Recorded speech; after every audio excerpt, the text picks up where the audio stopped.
नमस्कार, मैं हूं साक्षी ममगाई। लोकसभा चुनाव से ठीक पहले सुप्रीम कोर्ट का इलेक्टोरल बॉन्ड स्कीम को असंवैधानिक करार देना फंडिंग की पारदर्शिता की दृष्टि से एक बेहद महत्वपूर्ण फैसला था। ऐसे का इससे भी बड़ा निर्णय रहा एसबीआई से कहकर बॉन्ड खरीदने वालों की लिस्ट सार्वजनिक करवाने का। इससे हुआ ये कि जनता तक ये जानकारी पहुंच सकी कि किस कंपनी ने इलेक्टोरल बॉन्ड खरीदे और किस राजनीतिक पार्टी को दिए। अब देखा जाए तो चुनावी चंदे का मसला इतना बड़ा नहीं था, क्योंकि दशकों से छोटे बड़े उद्योगपति या फिर राजनीतिक कार्यकर्ता सियासी फंडिंग करते रहे हैं। समस्या फंडिंग की नहीं है, बल्कि जनता का सवाल तो ये है कि राजनीतिक दलों को चंदा देने वाली टॉप 30 कंपनियों में आधी फर्में वो क्यों हैं जो कभी न कभी केंद्रीय एजेंसियों के रडार पर आई है। प्रश्न तो लोग ये उठा रहे हैं कि कंपनियों ने अपने टर्नओवर से 2.5 गुना ज्यादा चंदा भला पार्टियों को क्यों दिया है। इसके अलावा एक बड़ा सवाल और है जो इलेक्टोरल बॉन्ड स्कीम से जुड़ी लिस्ट सार्वजनिक होने के बाद उठा है। सवाल उत्तराखंड के सिलक्यारा हादसे से जुड़ा हुआ है। सवाल इस सुरंग को बनाने वाली कंपनी से जुड़ा हुआ है। अभी प्रश्न क्या है, जानने के लिए रिपोर्ट देखिए। उससे पहले ये जान लीजिए कि इलेक्टोरल बॉन्ड स्कीम है क्या। भारत सरकार ने इलेक्टोरल बॉन्ड योजना की घोषणा 2017 में की थी। इस योजना को सरकार ने 29 जून 2018 को कानूनन लागू कर दिया था। आसान भाषा में इसे अगर हम समझे तो इलेक्टोरल बॉन्ड राजनीतिक दलों को चंदा देने का एक वित्तीय जरिया है। इलेक्टोरल बॉन्ड को इस्तेमाल करना काफी आसान है। ये बॉन्ड 1000 रुपए के मल्टीपल में पेश किए जाते हैं, जैसे कि 1000, 10,000, 1 लाख और 1 करोड़ की रेंज में हो सकते हैं। ये एसबीआई की कुछ शाखाओं पर आपको मिल जाते हैं। कोई भी डोनर जिनका केवाईसी कंप्लीट अकाउंट हो इस तरह के बॉन्ड को खरीद सकते हैं और बाद में इन्हें किसी भी राजनीतिक पार्टी को डोनेट किया जा सकता है। इसके बाद रिसीवर इसे कैश में कन्वर्ट करवा सकता है। इसे कैश कराने के लिए पार्टी को वेरीफाइड अकाउंट का यूज किया जाता है।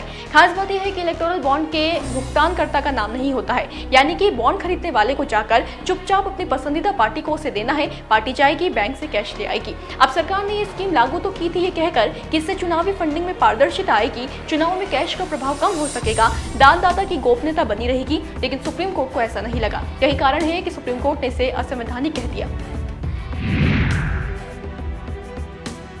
बताएं कि इलेक्टोरल बॉन्ड स्कीम शुरुआत से ही विवादों में घिरी रही। इन बॉन्ड्स पर पारदर्शिता को लेकर कई सवाल उठ रहे थे और ये आरोप लग रहा था कि ये योजना मनी लॉन्ड्रिंग या काले धन को सफेद करने के लिए इस्तेमाल हो रही थी।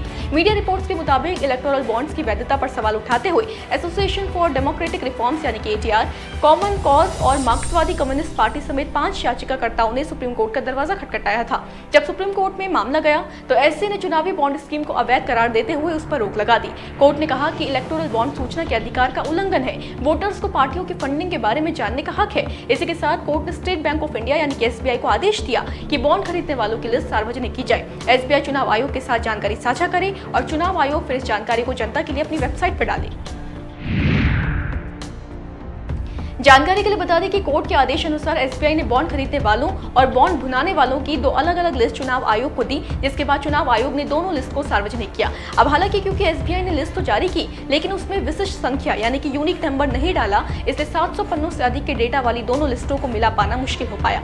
ये जानकारी तो जुटा ली गई कि किस पार्टी को सबसे ज्यादा चंदा मिला, किस कंपनी ने सबसे ज्यादा चंदा लिया, लेकिन ये ठीक से पता नहीं चल पाया कि किसने किसे चंदा दिया है। यही कारण है कि एक बार फिर सुप्रीम कोर्ट ने बैंक को फटकार लगाई और विशिष्ट संख्या के खुलासे का आदेश दिया।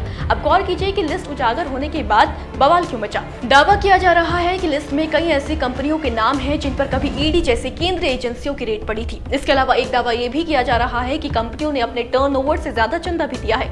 यही नहीं, लिस्ट में उस नवयुग कंपनी का नाम भी है जो उत्तराखंड के उत्तरकाशी में सिलक्यारा टनल का निर्माण करा रही है।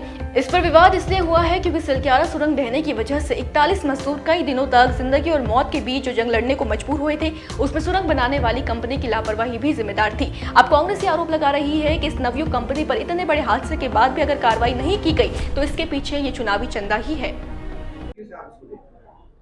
राज को राज रहने दो,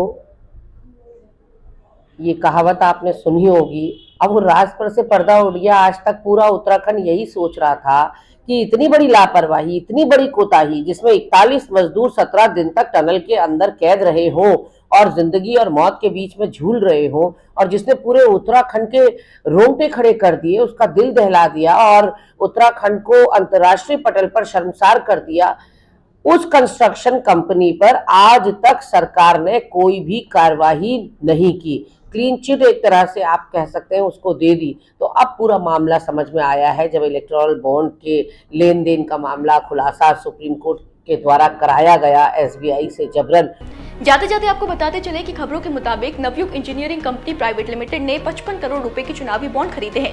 दिलचस्प बात यह है कि कुछ मीडिया रिपोर्ट्स में कभी ये भी रिपोर्ट किया गया है कि इस कंपनी का विवादों से पहले भी गहरा नाता रहा है। ऐसे में ये वाकई बड़ा सवाल है कि कंपनी ने फंडिंग किससे की है। जांच का विषय है कि क्या वाकई विपक्ष के आरोप मुताबिक कंपनी पर कार्रवाई न होने के पीछे फंडिंग है या फिर ये महज एक साधारण सा चुनावी चंदा था जो निर्दोष भावना से दिया गया था। होगा जो भी आपके लिए लेकर आएंगे, बने रहें देवभूमि इनसाइडर के साथ।